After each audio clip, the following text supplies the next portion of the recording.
बंगाल के सत्ते में आए तो 24 घंटा के अंदर गाय काटना बंद कर देंगे। जोगी बाबा जी, मैं तो आपसे विनती करता हूं, पहले जो गाय काटने वाला कंपनियां हैं उनको बंद करो, क्योंकि वो तुम्ही लोगों का पला हुआ कुत्ता का है, जहां पर रोजाना 1000 से ज्यादा गाय को काटा जाता है। मुसलमान खाए तो गलती, अब तुम स्पोर्ट करो तो वो जायज। बड़ी दुख की बात है, मुसलमान खाए तो वो तुम्हारा मां बन जाती है, अगर तुम काट के विदेश में भेज दो तो तब वो कौन है? तुम्हारा सोताला मां है, जिसको तुम काट के स्पोर्ट करती हो। अरे मेरे भाई, हम गाय का गोश्त खाते, आपको क्यों जलन आती है? हमारे लिए अल्लाह ने जायज किया, हम खाते हैं, है कि नहीं? अगर ये कहोगे कि हम गाय काटना बंद कर देंगे तो कल ही बंद कर दो, इंशाअल्लाह कल ही बंद कर दो। हम तो फिर इतने बकरी खाएंगे तुम सूंघ भी नहीं पाओगे, है कि नहीं? बताओ।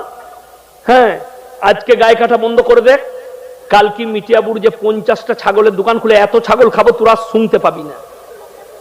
কথা বুঝতে পারেন ঠিক কি না? কথা বলে আমার তো মনে হয় কুরবানির সময় এক একটা পার্টি 100টা করে কুরবানি দিবে। মিটিয়াবুরু যে ছাগল নিয়েছে, দিতে পারে না। আল্লাহ আমাদেরকে দম দিয়েছে, দিল দিয়েছে, দুবো ইনশাআল্লাহ। জোরে বলুন ইনশাআল্লাহ। তো গোশত খানা कहां से बंद करोगे? अभी আমি একটা বোম্বেতে আমার ভাইয়ের কারখানা আছে, এমবুটারি কারখানা, বড় বাংলার মানুষ। তো তার কাছে গেছি, সে তার কোম্পানির মালিক গুজরাটে, তার কাছে নিয়ে গেছে। তো আমাকে বললে, ইজ্জত, দারুণ ভদ্রলোক, বলবে মৌলভী সাহেব क्या लेंगे? क्या लेंगे মানে জানেন? আমাদের দেশে বলে কি খাবেন, আপনার জন্য কি নাস্তা করব। তো गुजरात मुंबई वाला बोले हजरत आपके लिए क्या दूं, क्या लेंगे आप? আমি বললাম চাই पिएंगे। तो উনি খুব ভদ্র, तो তার কর্মচারীকে ডেকে 500 টাকার লোট দিল, बोले एक नया कप खरीद लेना और मौलवी साहब के लिए चाय लाना। तो से ताकाচ্ছে, बोले अबे देख क्या रहे हो, मालूम है ये मौलवी लोग बड़ा पवित्र होते हैं। जोरे बोलूं सुभान अल्लाह। ये लोग हराम नहीं खाते और हराम खाने वाले के झूठा भी नहीं पीते। जोरे बोलूं ना सुभान अल्लाह। से अमुस्लिम से এটা জানে। তো তার সঙ্গে দুটো গুপ্তগু কথা হলো, আলোচনা হলো। तो আমাকে বলছে, भाई आपका धर्म का सब ठीक लगता है मेरे को, एक में डाउट है। हमने कौन सी डाउट बताइए? बोले आप लोग जान मार के खाते हैं, मुर्गा खाते हैं, खस्सी खाते हैं और बैल खाते हैं, ये मेरे को डाउट है, आप जान मार के क्यों खाते हैं? हम आप क्या खाते हैं? बोले हम लोग सिर्फ ओनली फॉर वेजिटेबल। हम आप स्कूल गए कि नहीं? बोले बिल्कुल गया हूं, इतना तर बीटेक तक पढ़ा हूं। हम लोग विज्ञान पढ़े कि नहीं आप? बोले जी। हम लोग दरख्त का भी जान होती है कि नहीं? बोले जी होती है। तो अब लोग सब्जी कैसे खाएंगे, उसका भी तो जान है। वो चल नहीं सकते, बोल नहीं सकते, वो दौड़ नहीं सकते, लेकिन अल्लाह ने दरख्त के अंदर भी जान दिया। ये तो मैं नहीं कह रहा हूं, साइंस कह रहा है। तो फिर तुम वेजिटेबल कैसे खाओगे? सिर्फ पानी पी के रहो यार। खबर बुझते पेरेছেন না পারেনি? अरे हिंदुस्तान दुनिया का ऐसा एक देश है जहां पर दूध को बहाया जाता है और मूत को पिया जाता है। अरे ठीक की ना কথা बोले?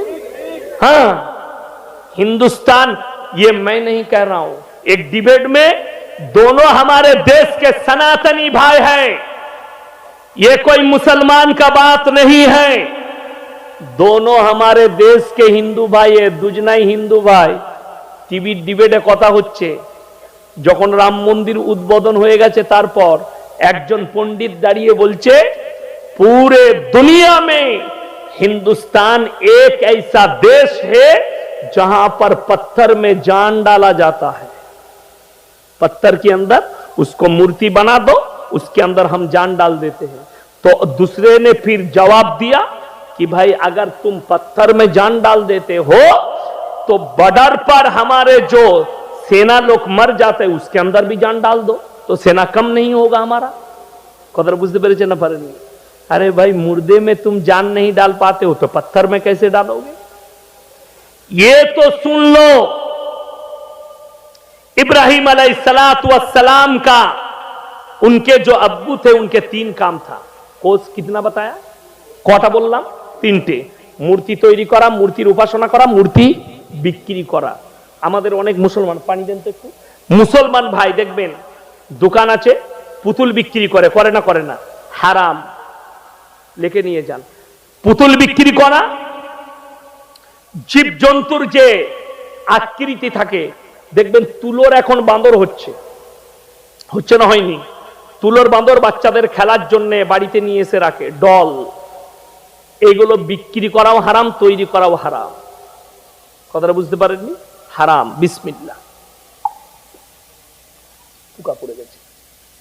এই দুটোই হারাম, বিক্রি করাও। ইব্রাহিম নবীর বাপের কি কাজ ছিল? মূর্তি তৈরি করা প্লাস বিক্রি করা প্লাস উপাসনা করা। ইব্রাহিম নবী দাওয়াত দিয়েছেন আল্লাহর হুকুমে বাপকে। কোরআনে একটা মারাত্মক কথা আছে, আল্লাহ তাআলা সূরা মারইয়ামে বলেছে, বিসমিল্লাহ, আলহামদুলিল্লাহ, মারাত্মক কথা।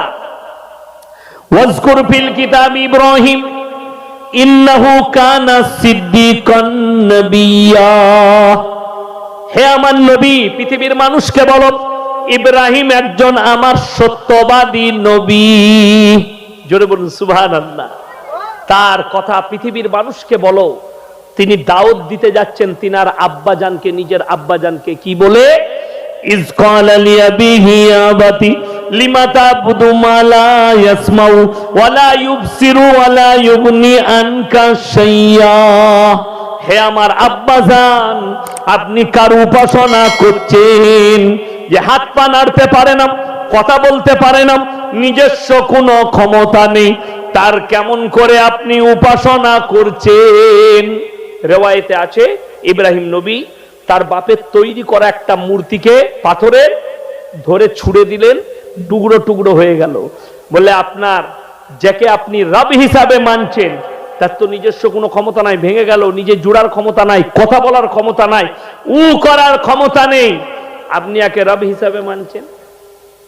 আমার আল্লাহকে বিশ্বাস করুন। ইব্রাহিম নবীর বাপ বললে हमारे माबूदों की खिलाफ और एक मर्तबा अनफ सनफ कहा तो तुमको मर्डर कर दिया जाएगा। নিজের সন্তানকে বলছে তোমাকে পাথর মেরে হত্যা করে দেয়া হবে। ইব্রাহিম নবী আল্লাহর কাছে কাঁদলেন, আল্লাহ গো, তুমি আমার আব্বাকে হিদায়াত দাও। আল্লাহর কসম করে বলছি, হিদায়াতের মালিক সকলে বলুন কে? আল্লাহ। যাদের দুঃখ হচ্ছে, আমার এই বায়ানটা অনেকজন শুনেছেন, যেদিনে রাম মন্দির উদ্বোধন হয়েছে তার পরের দিন মুর্শিদাবাদের কালুপুর বলে একটা মাদ্রাসায় জলসা ছিল, আমি বায়ান করেছি যে ভারতের মুসলমান দুঃখ করো না, বাবরি মসজিদ ভেঙে গেছে, দুঃখর কি আছে? বাবরি মসজিদ ভেঙে রাম মন্দির তৈরি হয়েছে, এতেও দুঃখ নাই। জানবেন এর মধ্যেই আমার আল্লাহ ভালাই রেখেছে, ঠিক কিনা? একটা দোয়া করবেন সবাই, আল্লাহর যদি ইচ্ছা থাকে बाबर हम तेरे मस्जिद में इंशाल्लाह फिर आजा देंगे। जोरे बोलून इंशाल्लाह। बाबर हम तेरे मस्जिद में अगर अल्लाह का मर्जी रहा तो फिर आजा देंगे। আমাদের খুশি কোনটা জানেন? দুঃখটা কোথায় নাই, মিটে গেছে। যে লোকটা প্রথম হামবার চালিয়েছিল বলবীর সিং, আল্লাহ তাকে কলমা পড়িয়ে ঈমান দান করেছেন। জোরে বলুন সুবহানাল্লাহ। এটাই ইসলামের জন্য কামিয়াব, এটাই ইসলামের জন্য কামিয়াব। কেউ তাকে দাওয়াত দিতে যায়নি। বড় কষ্টের বিষয়, দুই বন্ধু, কয় বন্ধু বললাম? বলবীর সিং আর তার আর এক বন্ধু।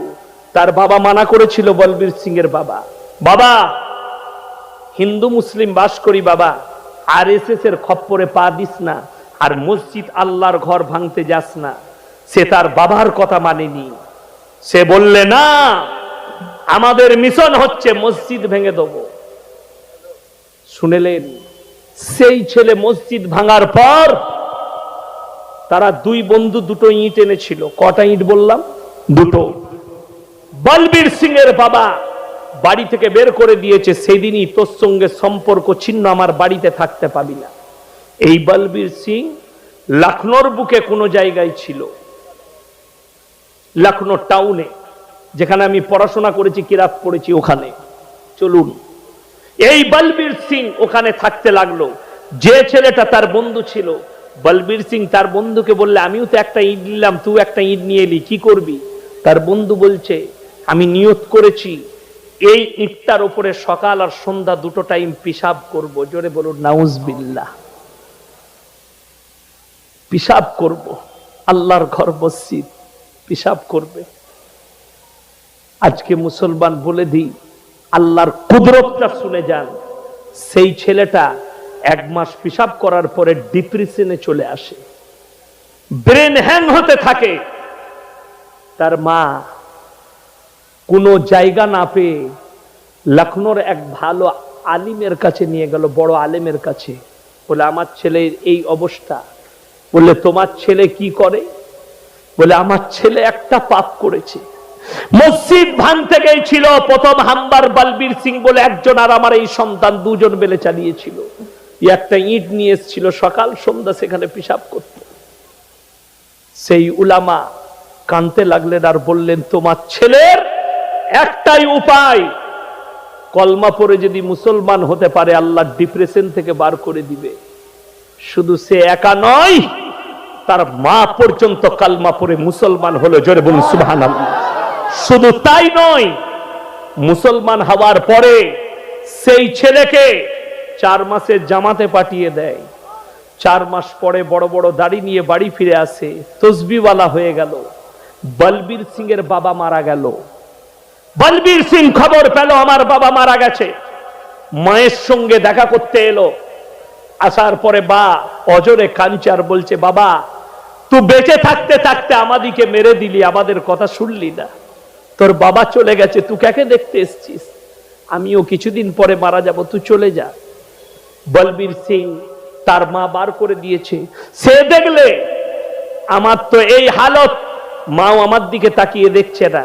তাইলে আমার যে বন্ধু আমার সাথে গিয়েছিল তার বাড়িতে যাই। তার বাড়িতে কড়া নেড়েছে।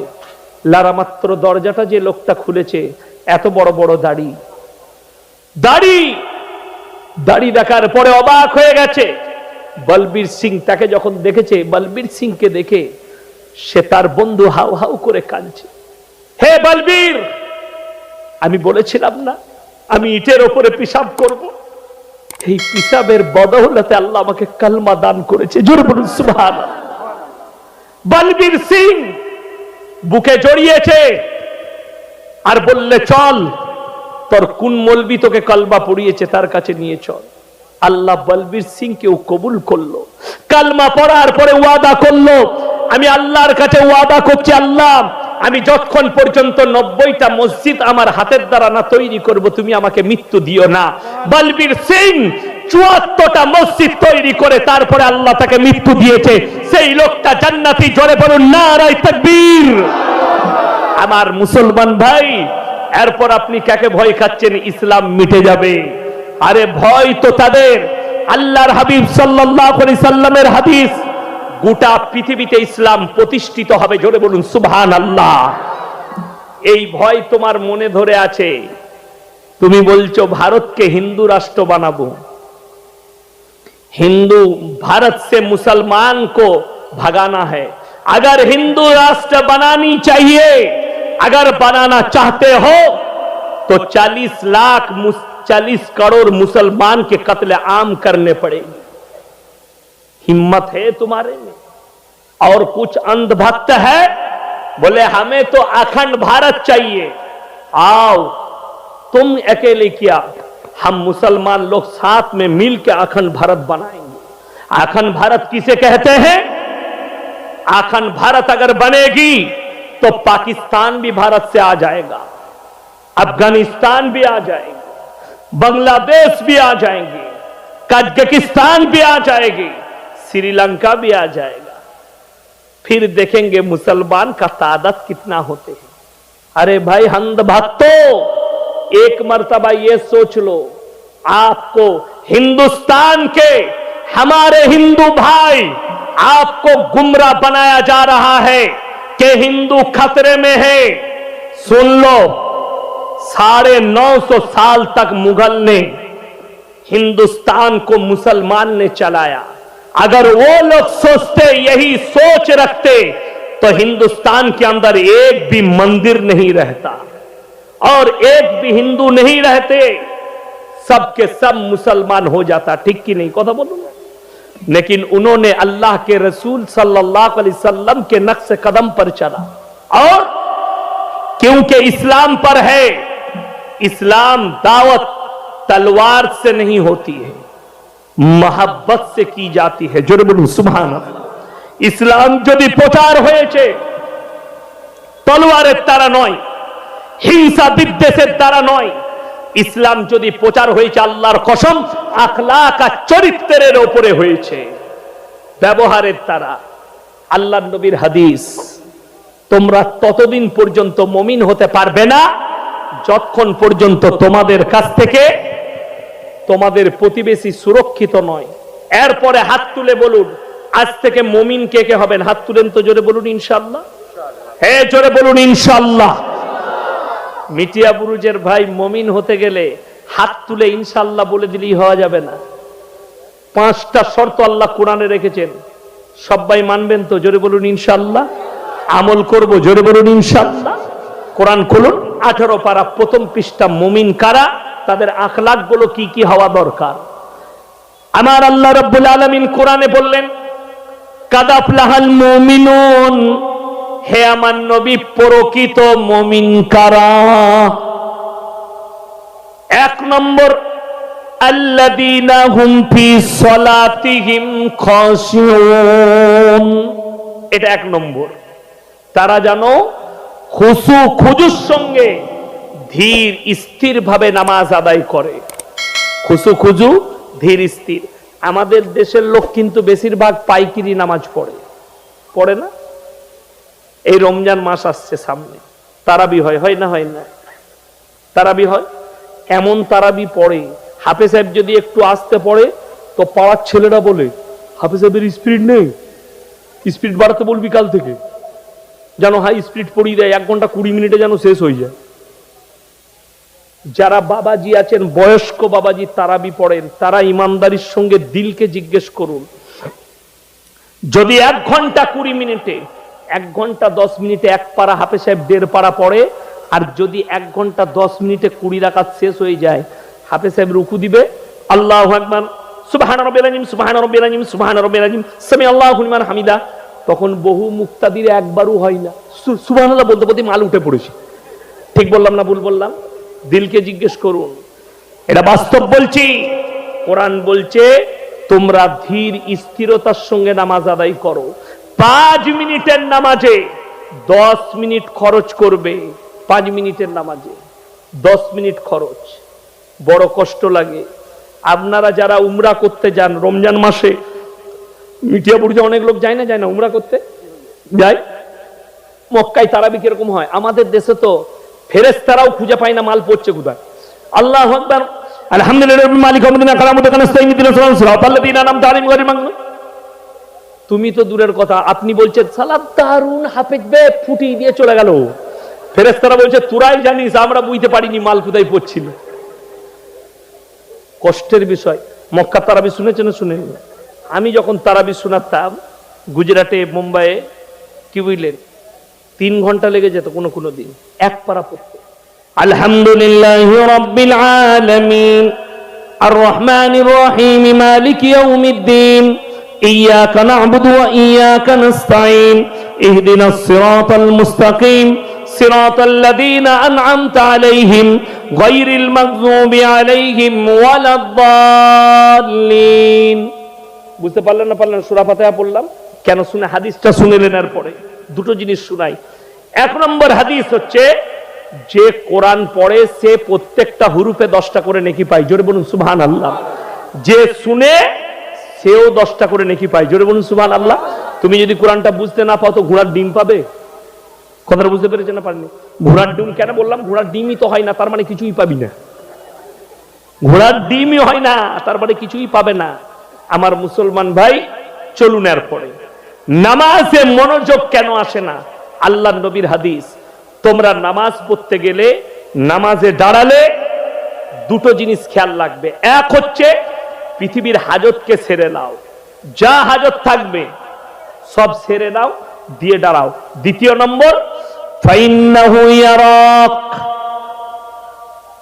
তোমরা মনে মনে ভাববে আমি আল্লাহকে দেখতে পাই বা না পাই, আমার আল্লাহ আমাকে অবশ্যই দেখছেন।